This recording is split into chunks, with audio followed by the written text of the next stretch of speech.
received a text message from someone telling me the girl I love might not be who she says she is. Who's this someone? Oh, we got a hit. This is a spoofed number. Dear Nev and Max, my name is Dylan. I'm 21 years old and live in Browns Mills, New Jersey. I met Allie 8 months ago. She commented on a post of mine and I was immediately attracted to how adorable she was, so I messaged her. We immediately hit it off. Things move fast. Allie is 20 years old, lives in Oklahoma, and works full-time in a hospital just like I do. Whoa. We text all day, every day, because we have so much in common. Around the time we met, I lost my mom, which in all honesty, I have yet to fully recover from. That was only 8 months ago. I barely knew her, but she was there to lift my spirits up every day. As much as I tried to push everyone away, she still would not leave, and I am so grateful for that. As wonderful and amazing as Allie is, she has refused to video chat on multiple occasions. I received a text message from someone telling me Allie was not who she said she was. Who's this someone? Who's this mystery texter? After my mom passed away, I've been working a lot trying to save up money because I'm, trying to find somewhere to settle down. Like, my ultimate goal is to become a pediatric cardiologist. So I need to start college really soon. And then there's Allie. And with everything going on and me trying to go down there and live with her, get a college down there, I'm trying to make sure I make the right move with her. But at this point, I just don't know. And you said you met Allie right around the time that your mom passed. When she passed away, I got really distant. I shut everybody down. I didn't talk to nobody. And she found out what happened to my mom. And she kept on me. She kept messaging me, making sure I was okay. She showed a lot of compassion. Can somebody pick me up? And just started falling from there. And we would have phone calls. Some calls would be intimate. And it was going really, really great until recently.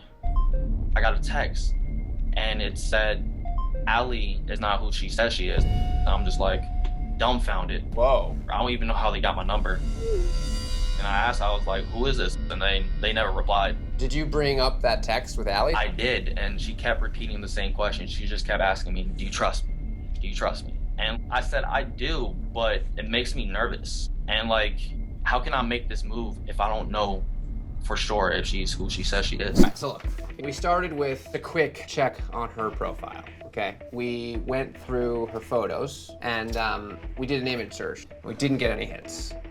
On one hand, it's kind of good because it means that this is just sort of a normal person. But as we were going through her Facebook profile and looking at the photos, one thing that stood out in this picture is her necklace. Texas. That you hadn't noticed. I haven't noticed that. Now, she could Oklahoma's just next love, to Texas. That's what I was thinking. Oklahoma's next to Texas. She might just love Texas, might have family in Texas. But the point is, this girl lives or spends a lot of time in Texas. I've never heard her mention her going down to Texas. We ran her phone number. And this is weird. We've never seen this. The first thing that comes up is a complaint. And after you scroll down past what it thinks is the registered owner, which is Mark. Any bells ringing on that? After that, when you go down to phone complaints, it says this is a spoofed number.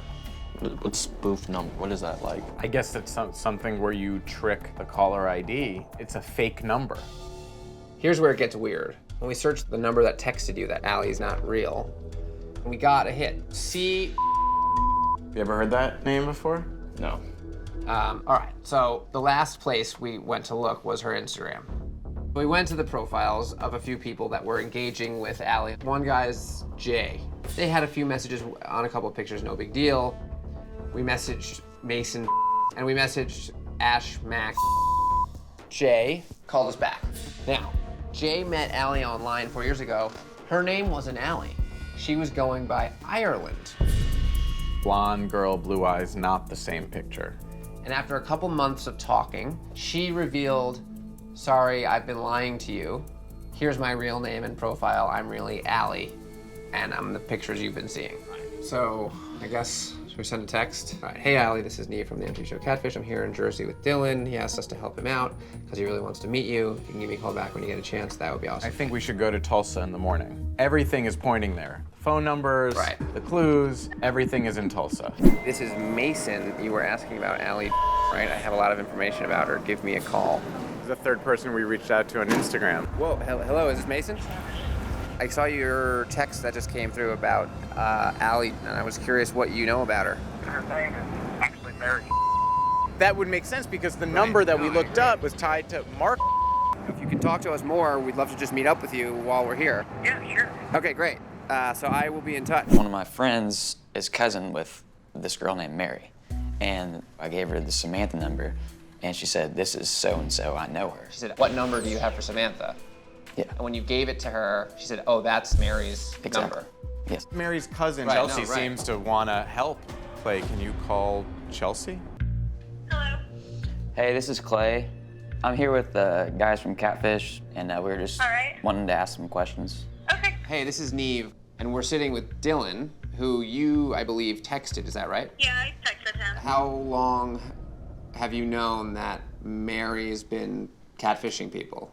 She's been catfishing since she was 14 years old. Whoa, and how old is she now? She's 20. We reached out to her and she hasn't responded. Do you think you could tell her we'd like to meet her, and do you think she would? Okay. I will get Mary to come over. Come over to your place. Yes, I can send you my address. Neve, Hi. Mary, good to meet you. And this is Dylan. Yep. So we obviously have a lot of questions. Gosh. I just want you to know, I wasn't trying to hurt you. I love you and I care about you. And I'm so sorry about all this. What about your story that Dylan knows is true? I do go to college. Are you studying to be in the medical Yes, profession? I do want to be a general surgeon. But you don't work at a hospital. No. Obviously, Dylan's gone through a pretty traumatic last couple years and was pushing people away. Why did you fight to stay in his life? He was my person when I needed him, and I was going to be there even if I wasn't the real person. Did you feel bad Oh, that yeah. you had been lying to him at that point? Yeah. I mean, I don't feel good. Have you tried to actually stop it? Yeah, I've tried and I just go back. It's like my addiction. It's weird to come out, but it's like the attention and the strive to get that attention, and you'd pretty much do anything you could to get that attention. I'm just not going to stop by myself, and I know it's not going to, ever. You expressed that you're not that close to stopping. And obviously it took Chelsea reaching out to Dylan to bring us here. You're obviously very uncomfortable with Mary's catfishing. Yes, for her safety and just her mental state. What is it that's so addictive? I think the attention. I don't get that much attention from being myself and having someone text me a million times or call me or, ask me how I'm doing, because I don't get that every day if it's just me. I've been told I was worthless, and I was really bullied in high school really bad. It got to the point, I was a basketball manager.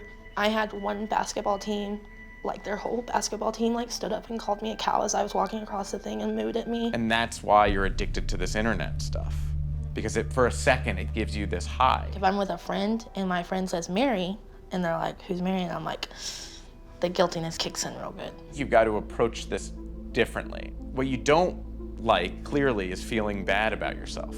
But what are the things that you do like? Like when I bake stuff for people and they're like, "Oh my gosh, this is so good. You should," she tells me all the time, please make more food. That's kind of like a win-win.